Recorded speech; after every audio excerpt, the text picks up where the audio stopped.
They say the wheels of justice turn slowly, but under Donald Trump, those wheels weren't just slowed down, they were ripped clean off the machine and handed to his most loyal followers.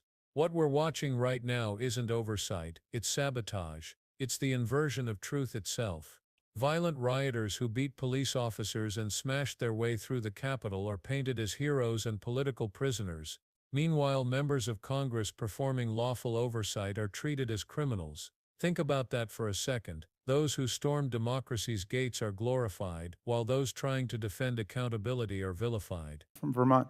But I just have a couple of questions for you guys. One is I want to say that when, pursuant to Senator Warnock and Ben Franklin, we get through this nightmare, and we will, and when we reclaim the trajectory of American history for democracy and freedom, and we will, all of you will be remembered by future generations for what you did to stand up for us during this time. And I don't want you to think that anybody doesn't notice, because we do notice what it is you're doing.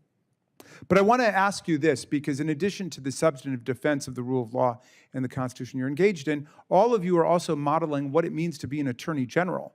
Because we've got an attorney general of the United States who literally thinks her job is to be the president's lawyer and to do whatever the president wants her to do, and thinks that the Department of Justice is the law firm for the president and his political party. I mean, that's a remarkable deformation and diversion of American history. So although it's indisputable that all of you are Democrats, I don't think you're here to represent the Democrats or the Democratic Party of your state. And I just wonder if you would say a word about what it means to you to be an attorney general and to try to act on behalf of the rule of law and not a political program. Perhaps Attorney General Rowell, if you'd start. Thank you for that question. I serve as the Attorney General of the state of Illinois, and in Illinois, I am independently elected from the governor, and by way of that, I serve the rule of law. I don't serve the governor. I do represent the governor. I represent the agencies within state, but I serve the rule of law, and I take that distinction very seriously, and I think that the U.S. Attorney General should operate with the same sort of, she shouldn't be loyal to the president, but she should be loyal to the rule of law. That does not mean you're not representing the government and the administration, but you have to do so within the bounds of the rule of law, and we take that very seriously. Is there any one of you who would describe your job as being the governor's lawyer? Exclusively, in any way, okay.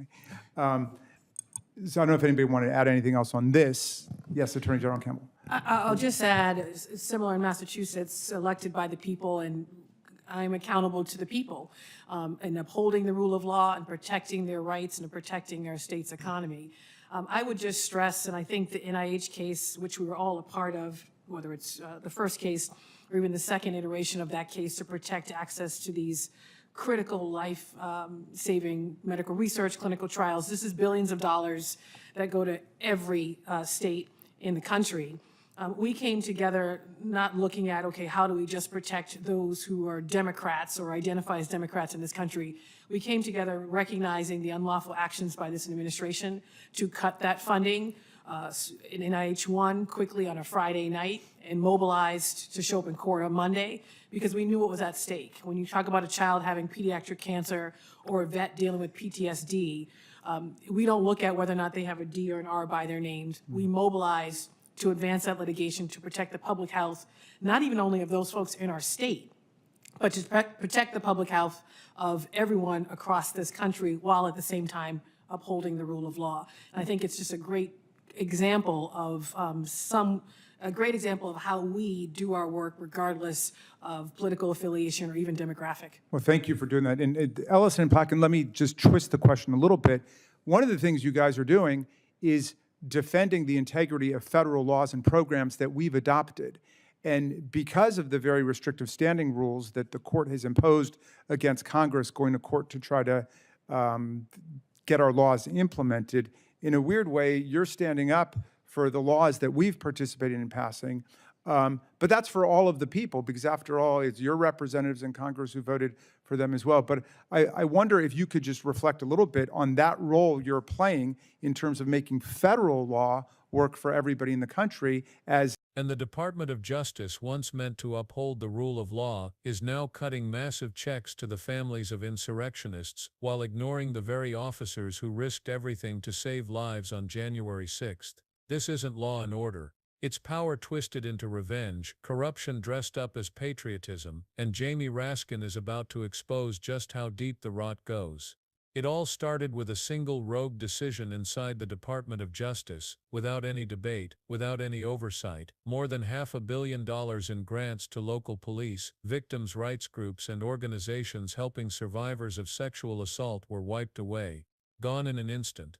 That's over $500 million that should have gone to keeping communities safe, to protecting the vulnerable, to funding justice on the ground. And when Democrats tried to restore the money, Republicans didn't even bother to argue against it, they simply voted no. That silence wasn't an accident, it was complicity. And it was a chilling preview of how MAGA governs: punish the weak, protect the powerful, and dare anyone to challenge it. But the story didn't end there. Because Donald Trump wasn't satisfied with gutting funding, he wanted to rewrite the very idea of justice itself. One of the clearest examples is Zachary Alam, a January 6th rioter described by judges as one of the loudest, most combative and violent attackers that day. He smashed through a glass pane that rioter Ashley Babbitt tried to climb through before being shot. A jury convicted him of multiple felonies. He was sentenced to years behind bars. But then Trump stepped in. With the stroke of a pen, he pardoned him. Alam walked free, hailed as a so-called patriot. And now, what's he doing? He's been arrested again, this time for burglarizing homes in Virginia. That's who Trump and MAGA defend, not the officers who stood their ground, not the families torn apart by the violence. No, they defend criminals who continue to re-offend, who prove over and over again why accountability matters. And while pardoned rioters roam free, real heroes are abandoned. More than 140 Capitol Police officers were injured that day. Dozens hospitalized, some forced into early retirement with permanent scars, both physical and psychological. Officer Brian Sicknick, a military veteran, died the very next day after being brutalized by the mob. And yet, instead of standing with those who defended democracy, the Trump DOJ is preparing to hand nearly $5 million in taxpayer money to the family of Ashley Babbitt, the rioter shot while trying to storm the Speaker's lobby. Let's be clear, the officer who fired that shot was cleared of wrongdoing. Even Kevin McCarthy admitted the shooting was justified. Investigators said his actions may have saved lives, including members of Congress and the Vice President, but MAGA wants to turn Babbitt into a martyr and cash out her family with millions. Meanwhile, the officers who actually defended the Capitol, ignored, forgotten, left with nothing. If that feels insulting, it's because it is. Congress voted 3 years ago to install a plaque honoring the officers who fought back against the mob. It passed into law. That plaque was supposed to be installed within a year. It is now more than 2 years overdue. And who's blocking it? Speaker Mike Johnson, a man so terrified of upsetting Trump's base that he'd rather break the law himself than honor the sacrifices of those who protected him. Think about that. He's so desperate to cling to MAGA loyalty that he won't even put up a plaque. That's not leadership, that's cowardice.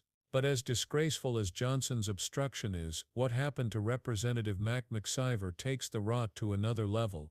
She was conducting a lawful oversight visit at an ICE facility in her district, alongside fellow members of Congress and even the mayor of Newark. Oversight is one of Congress's most fundamental powers, protected by the Constitution and affirmed by the Supreme Court. Without it, lawmakers can't write or enforce laws. Yet during that visit, ICE officials initiated a scuffle, even trying to arrest the mayor. And now the Department of Justice has indicted McIver on charges of assault and obstruction. Let's call it what it is, a sham indictment, designed to distract from Trump's deeply unpopular moves to strip millions of Americans of health care and food assistance. Even more disturbing, that ICE facility is run by a private prison company that happens to be a major GOP donor. So not only is this prosecution an attack on oversight, it's one that protects donors, while punishing accountability. And the hypocrisy doesn't stop there. MAGA leaders now refer to January 6th rioters as hostages and political prisoners. But let's be honest, a hostage is someone kidnapped by terrorists and held for ransom. A political prisoner is someone like Nelson Mandela, jailed for opposing an unjust system. Rioters who smashed windows, assaulted officers, and tried to overturn an election are not hostages. They're not political prisoners. They're violent offenders who broke the law. And yet, Trump's allies not only celebrate them, but they also accuse Representative McIver of leading an insurrection just for performing oversight. The inversion of truth couldn't be more absurd. Meanwhile, the same DOJ that bends over backward to protect insurrectionists has been firing senior prosecutors who worked on January 6 cases, more than a dozen experienced attorneys removed, just to clear the way for Trump's vengeance-driven agenda. And now, while Trump cries that Joe Biden is weaponizing the government against him, he's the one actually doing it. He's hijacking the DOJ to shield his allies, punish his critics, and enrich his donors. It's not about justice, it's about revenge. And the cost is the credibility of our institutions. Jamie Raskin laid all of this bare. He didn't mince words. He didn't tiptoe around the truth. He drew a line between the corruption, the cowardice, and the consequences. And what he showed is that MAGA's idea of law and order is a lie. They don't defend the rule of law. They defend loyalty to Trump, no matter how dangerous or corrupt. They'll shower millions on the family of a rioter, but they won't honor the police who defended democracy. They'll criminalize oversight while pardoning criminals. They'll trample laws they swore to uphold, just to cling to power. And that's the lesson here. Trumpism isn't about populism or patriotism. It's about power. It rewards violence, punishes dissent, and calls it justice. It abandons heroes, glorifies insurrectionists, and calls it loyalty. It weaponizes government, then screams about being the victim. And unless it's called out, it will keep corroding every institution it touches. That's why voices like Jamie Raskin matter, because he's not afraid to cut through the noise, to shine a light on the corruption, and to remind us of what's at stake. And if you believe that truth still matters, if you believe in honoring heroes over criminals, then this is your fight too. So don't look away. Stay engaged, stay loud, and let's keep this fire burning. If you're with us, hit that like button, subscribe for more, and drop a comment below to show you're still standing on the side of justice.